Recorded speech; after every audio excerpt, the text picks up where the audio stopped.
तो हम लोग पढ़ रहे थे इंडक्टिव इफेक्ट के बारे में, और इंडक्टिव इफेक्ट के बारे में आपको बताए थे कि जो है सिग्मा बॉन्ड को खींचते हैं। एक बार रिकॉल करा देते हैं।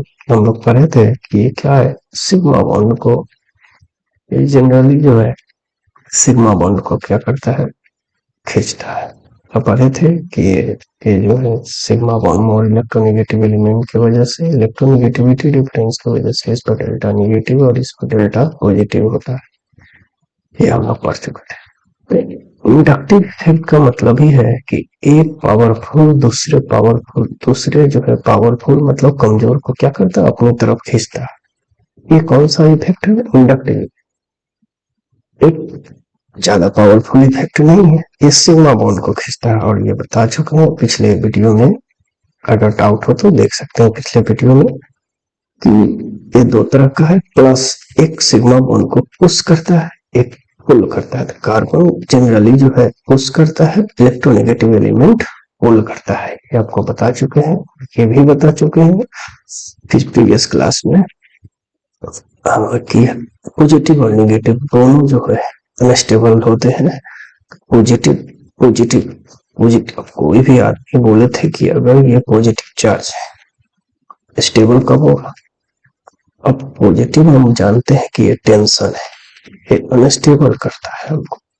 और ये टेंशन कब कम होगा, जब इस टेंशन को हम इलेक्ट्रॉन देंगे। इलेक्ट्रॉन डोनर ग्रुप को हम बोलते हैं प्लस आई, मतलब प्लस देगा मतलब इलेक्ट्रॉन दे रहा है, थोड़ा बहुत इलेक्ट्रॉन देगा। भले पूरा का पूरा इलेक्ट्रॉन नहीं दे रहा है, डेल्टा दे रहा है, लेकिन थोड़ा बहुत तो प्यास बुझी। तो बोले थे कि पॉजिटिव चार्ज को प्लस आई प्लस एम और प्लस एच दो सब देने वाला क्या करता है, स्टेबिलिटी को इंक्रीज करता है। तो ये हम लोग डिस्कस कर रहे थे, बाकी हम लोग आगे डिस्कस करेंगे प्लस एम और प्लस एच। तो 3 डिग्री ये बताया था कि प्लस आई के वजह से 3 डिग्री कार्बोकैटायन ज्यादा स्टेबल होता है, देन 2 डिग्री, देन 1 डिग्री ज्यादा स्टेबल होता है, देन 0 डिग्री। यहाँ तक हम लोग पढ़े थे। आज हम लोग वेरी वेरी इंपॉर्टेंट पढ़ेंगे कि रेजोनेंस इफेक्ट के बारे में पढ़े। उससे पहले जानो कि अब देखो बेसिक स्ट्रेंथ और एसिडिक स्ट्रेंथ दोनों का पता हम लोग जो है प्लस आई और प्लस एम के थ्रू लगा सकते हैं, लेकिन हम लोग इसके बारे में डिस्कस करेंगे थोड़े मेजोमेरिक इफेक्ट को जान लेते हैं। Resonance effect plus M plus I तब पढ़ेंगे तो मजा आ जाएगा एसिडिक और बेसिक इफेक्ट। तो जानो रेजोनेंस क्या होता है। The resonance एक तरह से कहो तो delocalisation of pi electron. Delocalisation मतलब क्या, घूमना, रोटेट करना। तो डिलोकलाइजेशन का मतलब होता है पाई इलेक्ट्रॉन का घूमना। डिलोकलाइजेशन मतलब घूमना, पाई इलेक्ट्रॉन जब घूमेगा। देखिए सिग्मा इंडक्टिव इफेक्ट और रेजोनेंस इफेक्ट में कुछ क्या फर्क है। इंडक्टिव इफेक्ट जो होता है ना दोस्तों, वो जो है हमारे सिग्मा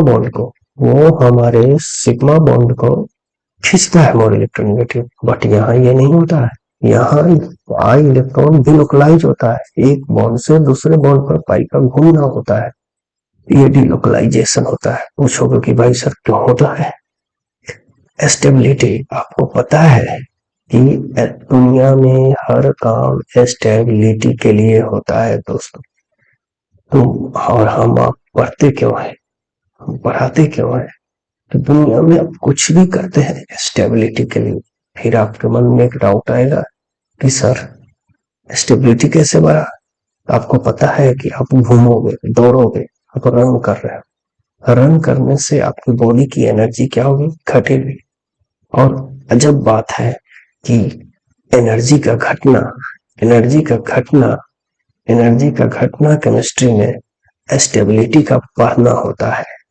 एनर्जी का घटना मतलब स्टेबिलिटी का क्या होता है दोस्त, बढ़ना। एक केमिस्ट्री का कहो तो एक इनवर्स का लॉ है कि वो चीज ज्यादा स्टेबल होगा जिसकी एनर्जी कम होगी, वो चीज बहुत ज्यादा स्टेबल होगा जिसकी एनर्जी कम होगी। अब देखो सिग्मा बॉन्ड में थोड़ा सा खिंचकता नहीं हो रहा, इसलिए कम स्टेबलाइज होता है, रेजोनेंस ज्यादा स्टेबलाइज होता इसलिए आप देखोगे रेजोनेंस कोचिंग का भी नाम है।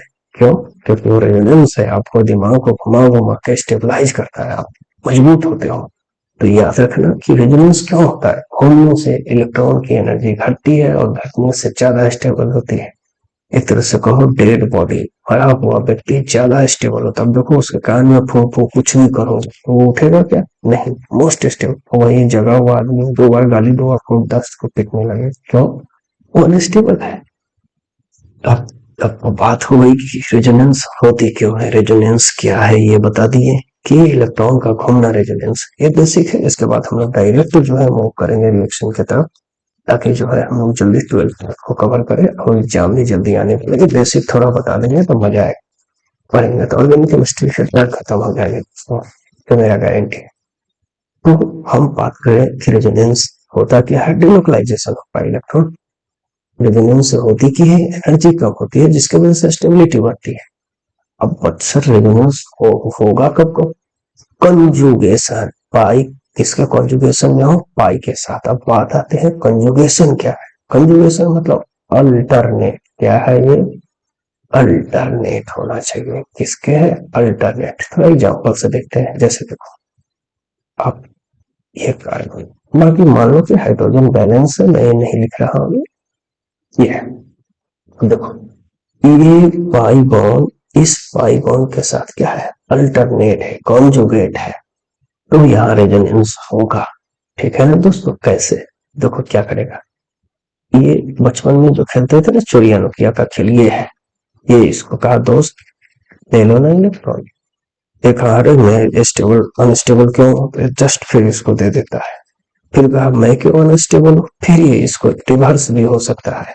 तो मैं थोड़ा ऐसे कर देता हूँ। अब ये इस पर देखो, अब ये दे दिया तो इस पर नेगेटिव चार्ज हो गया और ये क्या हो गया। अब इस पर देखो देखो, फिर ये कहेगा भाई दोस्त मैं क्यों अनस्टेबल हूँ, फिर ये इसको देगा और ये फिर जहां था वहां आ जाएगा। तो फिर से देखो जैसा है वैसा स्ट्रक्चर जो है ड्रॉ हो गया कि नहीं। तो कहोगे सर इससे फायदा क्या हो? इससे फायदा कुछ नहीं हुआ पर बहुत फायदा हो। कहोगे कैसे सर?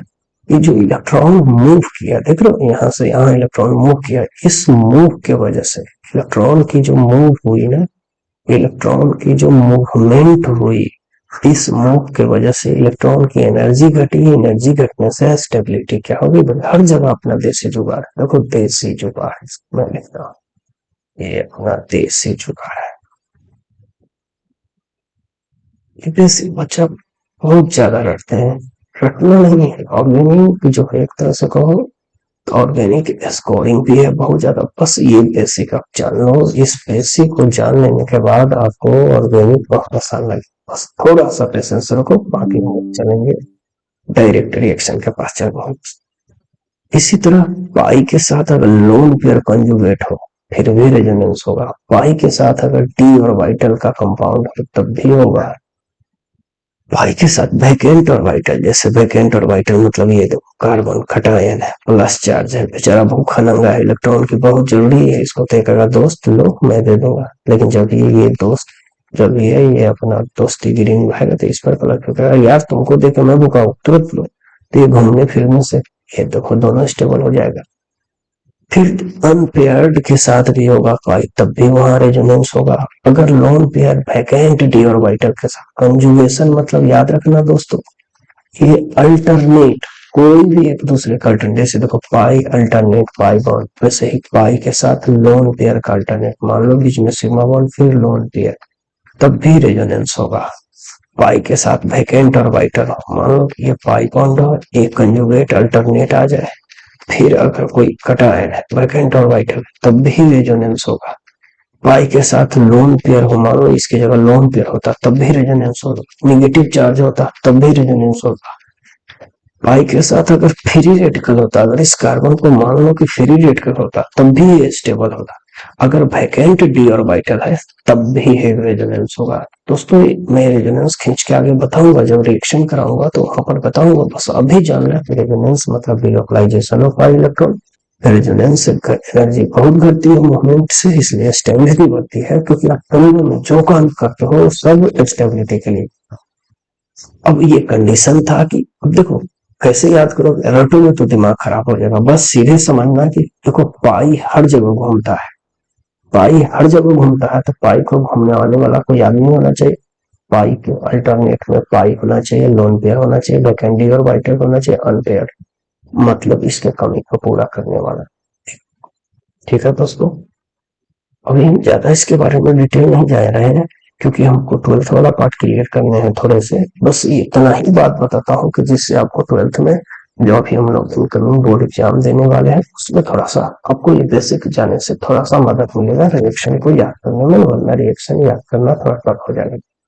और मोस्ट बेबी से कहो तो पूरा अल्कोहल, एल्डिहाइड, एनिलीन सबका जो है रिएक्शन इसी पर बेस्ड है। अब आते हैं ये एम इफेक्ट क्या है। ये बहुत जो है ये भी एक प्रकार का कहो तो रेजोनेंस ही है, बट उस रेजोनेंस में अगर कोई आ जाए इलेक्ट्रॉन विथड्रॉइंग ग्रुप या डोनेटिंग ग्रुप, अब आपको बताए हैं इट इलेक्ट्रॉन विथड्रॉइंग, जो खींचेगा, खींचेगा मतलब अपनी तरफ इलेक्ट्रॉन को लेगा, आपको बोले हैं माइनस, लेकिन देखो सिग्मा को लेगा तो माइनस आई, सिग्मा को लेगा तो माइनस आई, पाई को लेगा तो माइनस आई। बस देखो रटने वाली है दोस्तों, सिग्मा इलेक्ट्रॉन को अपनी ओर खींचेगा तो वो हो जाएगा माइनस आई, और पाई इलेक्ट्रॉन को अपनी तरफ खींचेगा तो वो हो जाएगा माइनस आई। उसी प्रकार सिग्मा इलेक्ट्रॉन को जो पुश करेगा तो प्लस आई, और सिग्मा पाई इलेक्ट्रॉन को या लोन पेयर को या कोई भी ग्रुप जहां को देगा इलेक्ट्रॉन तो ये हो जाएगा प्लस एम। प्लस एम बताए किए दे कौन सकता है, देखो रटो में प्लस आई माइनस प्लस एम तो कंफ्यूजन होगा। प्लस मतलब हमेशा देने वाला होना चाहिए, तो बोले हैं देगा कौन, जिस पर इलेक्ट्रॉन डेंसिटी ज्यादा हो, और जिसके पास इलेक्ट्रॉन डेंसिटी किसके पास है, लोन पेयर दोस्तों बताए थे। देखो इससे आपको ये पता हो गया ना कि जिस पर लोन पेयर हो वो देने की टेंडेंसी रखता है। देखो इसको और एक चीज और क्या बोले थे, न्यूक्लियोफाइल। देख रहे हो सब एक दूसरे, अगर आप इसको अलग अलग रखोगे दिमाग खराब हो जाएगा, अलग अलग रखोगे तो दिमाग ही खराब हो जाएगा ना। तो हो गया है कभी न्यूक्लियोफाइल भी है प्लस ग्रुप भी है, कंफ्यूजन में रहोगे। लेकिन अगर तुम अपना देसी जुगाड़ याद रखोगे, अब सीधे देखोगे अरे यहाँ पर तो लोन पेयर है, इलेक्ट्रॉन डेंसिटी है, अब इलेक्ट्रॉन किसको चाहेगा, प्लस को चाहेगा, तो एक तरह से इसको न्यूक्लियोफाइल भी बोल सकते हो। इसको प्लस एम क्यों बोले, ये देता है भी है, तो इसको न्यूक्लियोफाइल भी बोल सकते हो, और इसको प्लस एम ग्रुप भी बोल सकते हो। क्यों, क्योंकि कोई भी कंजुगेटेड सिस्टम को ये क्या करेगा, इलेक्ट्रॉन देगा। अब कंफ्यूजन नहीं रहेगा, प्लस आई और प्लस रखना तो नहीं पड़ेगा, सीधे जानना है इलेक्ट्रॉन डेंसिटी है तो ये देगा कभी भी किसी को, और ये देगा तो दिया कंजुगेटिव ग्रुप को देगा, पाई इलेक्ट्रॉन को घुमाने के लिए देगा, ये हो जाएगा प्लस एन इफेक्ट। और ये अगर प्लस को ढूंढेगा तो ये हो जाएगा न्यूक्लियोफाइल। तो देखो ये सबको न्यूक्लियोफाइल भी कह सकते हैं, और ये इलेक्ट्रॉन डेंसिटी ये देगा, इसलिए हम इसको प्लस एम ग्रुप भी बोलेंगे। सिमिलरली बोले थे माइनस, माइनस का मतलब क्या होता है, खींचने वाला, चीज खींचने वाला, तो ये सब क्या करेगा, इलेक्ट्रॉन को अपनी तरफ खींचेगा। ये हम करेंगे थोड़ा देर में क्लियर, क्योंकि सीधा भी जानना। और इसका देसी जुगाड़ बताते हैं, देसी जुगाड़ कैसे याद करोगे कि सर ये माइनस एम ग्रुप है, ये याद रखना, ये वेरी वेरी इंपॉर्टेंट है। अल्कोहल, फिनॉल, इथर, एनिलीन का बहुत ये कॉन्सेप्ट नहीं जानने की वजह से आपको बहुत सारा रिएक्शन याद नहीं होगा। मैं गारंटी देता हूँ ये याद होगा, बहुत सारा रिएक्शन आपको याद होगा। मैं अभी इसका थोड़ा सा टेलर आपको दिखाऊंगा।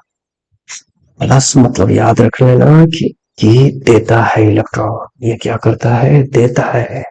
और माइनस मतलब क्या, खींचता है। माइनस मतलब हमेशा खींचने वाला। अब कैसे पता करेंगे सर ये माइनस को, तो याद रखना जब भी डबल बॉन्ड वो लगे रहे, देखो एक तो मोड इलेक्ट्रोनेगेटिव एटम है तो ये खींचने का काम करता है, तो जब भी डबल बॉन्डेड से मोर इलेक्ट्रोनेगेटिव एटम जुड़ा हो तो ये समझ लेना होगा सर यहाँ तो लोन पेयर है। आप सोचो ना सर लोन पेयर है तो दे दे, लेकिन देखना लोन पेयर कंजुगेट एग्जाम्पल से बताता हूँ, एग्जाम्पल से ज्यादा आपका क्लियर होगा। ये देखो बेंजल्डिहाइड, आपको ये लोन पेयर इसके साथ देखो कंजुगेटेड ही नहीं है, इसके साथ नहीं कंजुगेटेड है, मतलब ये लोन पेयर रेजोनेंस में भाग लेगी। पाई इसके साथ कंजुगेटेड है तो ये भाग लेगा, पार्टिसिपेट करेगा रेजोनेंस में। क्यों पार्टिसिपेट करेगा?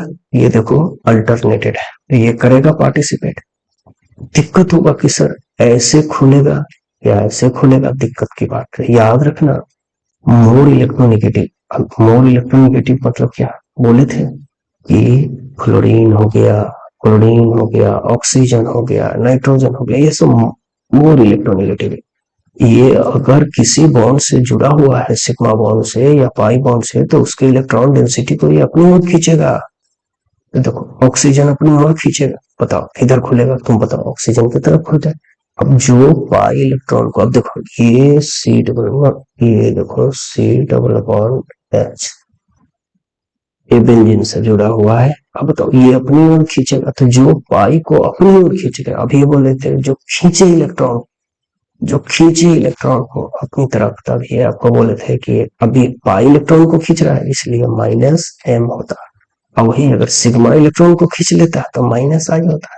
सीधा सीधा देखो, रखने की जरूरत ही नहीं है, माइनस आई और प्लस आई, प्लस आई और माइनस आई प्लस एम, इतना दिमाग सीधे रखना कि पाई इलेक्ट्रॉन का डिलोकलाइजेशन हो, उसमें जो है देने वाला ग्रुप तो plus M, pi electron delocalisation हो, पाई इलेक्ट्रॉन को खींचने वाला हो, तो हो जाएगा पाई इलेक्ट्रॉन को जो खींचे है वो माइनस एम, पाई इलेक्ट्रॉन को जो पुश करे, धक्का देकर भगा दे, उसको बोलेंगे plus M group. Sigma electron को खींचे तो प्लस आई, तो सिग्मा की तरफ खिंचाई होगा तो वो प्लस आई होगा, और पाई का हो तो वो क्या हो जाएगा, एम वाला ग्रुप।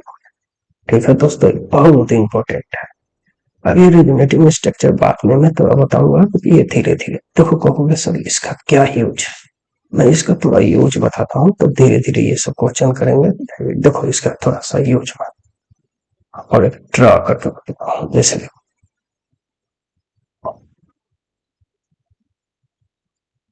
देखो ये लोन पेयर है, ये हमें पता चल गया कि ये हमारा लोन। अब देखो ये लोन पेयर कंजुगेटेड है, ये इसको इलेक्ट्रॉन देगा, ये इधर खुलेगा, खुलेगा ना। अब देखो यहाँ पर नेगेटिव चार्ज, अब देखो ये लोन पेयर, ये बोले थे लोन पेयर, देखो इसको दे रहा है कि नहीं, ये ग्रुप इस रिंग पर इलेक्ट्रॉन डेंसिटी बढ़ा रहा है कि नहीं बढ़ा रहा है, बढ़ा रहा है। तो इससे क्या साबित हो जाता था, on M group plus M group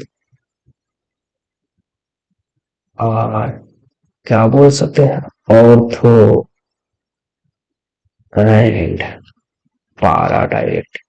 क्या बोलोगे, all groups are ortho and, all groups are ortho and, क्या बोल सकते हो दोस्तों, पारा, क्या बोल सकते हो आप, ऑर्थो एंड पारा, ऑर्थो एंड पारा डायरेक्ट, ऑर्थो एंड पारा डायरेक्ट होगा, सॉरी डायरेक्ट।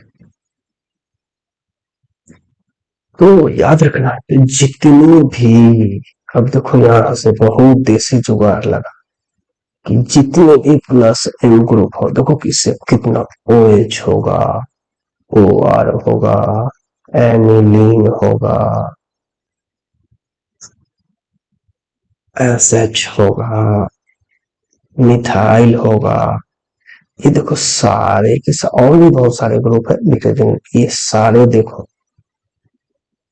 सब इलेक्ट्रॉन डेंसिटी देगा, और जब देगा तो यहाँ पर ऑर्थो पर, ऑर्थो, ऑर्थो क्या है, कोई भी फंक्शनल ग्रुप का जो एडजेसेंट वाला कार्बन होता है वो ऑर्थो होता है। अब पारा आदमी तो जानते ही हो सबसे पीछे रहता है, ये पारा है, अब रखने की जरूरत ही नहीं है। पारा मतलब पारा बोका सब जो होता है वो पीछे रहता है। मेटा, मेटा मतलब मिडिल, मेटा मतलब मिडिल, तो ये मिडिल में तो जो बचेगा वही ऑर्थो होगा। अब देखो इससे बहुत दिमाग का चीज होगा। अब ध्यान, मैं आपको एक क्वेश्चन देता हूँ, देखो ये सारे कंपाउंड अलग अलग है, अगर मैं कोई इलेक्ट्रोफाइल दे दूं CH3+, अब देखो, अब देख के तुम खुद चूज कर लोगे कि सर अब ये प्लस है, इलेक्ट्रॉन को तलाश रहा है, ये इलेक्ट्रॉन को क्या कर रहा है, तलाश रहा है, इलेक्ट्रॉन को सर्च कर रहा है, ये इलेक्ट्रॉन को सर्च कर रहा है।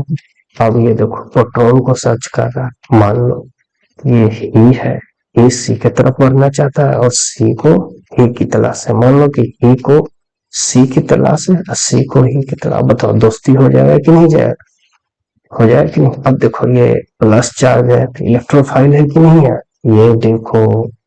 तो मतलब क्या पता चला कि जो भी प्लस एम ग्रुप है ये ऑर्थो पारा डायरेक्टिंग है, किसके लिए, और इलेक्ट्रोफाइल, इलेक्ट्रोफाइल। ये वेरी वेरी इंपॉर्टेंट, इसको तो याद ही कर लो, इससे बहुत ज्यादा रिएक्शन बनते। कम 10 को वीवीआई लगा दो तब भी कम पड़ जाएगा कि ये इतना इंपॉर्टेंट है कि all plus M groups are ortho and para directing. क्यों? Because plus same group increases electron density at ortho and para। ये जो ऑर्थो पोजीशन है और ये पारा पोजीशन है, दोनों पर इलेक्ट्रॉन डेंसिटी को ये क्या करता है, बढ़ा देता है। ये दोनों पर इलेक्ट्रॉन डेंसिटी को क्या कर देता है, बढ़ा देता है। ये दोनों पर इलेक्ट्रॉन डेंसिटी को क्या बढ़ा देता है। तो याद रखना है कि in case of, in case of plus m group, electrophile, electrophile add करेगा, वैसे तो सब्स्टिट्यूट करता है, वैसे हाइड्रोजन को हटाकर जुड़ जाता है, बट अपना देसी जुगाड़ है कि ऐड कर देना। क्योंकि आप यहाँ हाइड्रोजन नहीं भी लिखोगे तो काम चल जाता है, ऑलरेडी हाइड्रोजन है तो आपको सीधे ऐड कर देना है। ऐड एट ऑर्थो या पारा पोजीशन। तो याद, तो ये very important, very very important. ठीक है, ओके। तो अभी हम यहीं पर खत्म करते हैं दोस्तों, बिकॉज जो है मेरा लैपटॉप का बैटरी जो है थोड़ा जवाब दे रहा है। तब तक के लिए बाय बाय, फिर मिलेंगे हम लोग अगले क्लास में। अब रिएक्शन की तरफ हम लोग बढ़ेंगे, तब तक के लिए दोस्त बाय बाय। तो चलिए नमस्ते, आप खूब मन लगाकर पढ़े, आपके लिए हम लोग जो है जल्द ही प्रीवियस ईयर लाने वाले हैं, साथ मिलकर अच्छा से अच्छा तैयारी करेंगे, हिला देंगे बोर्ड को। ठीक है, bye bye, good night, okay.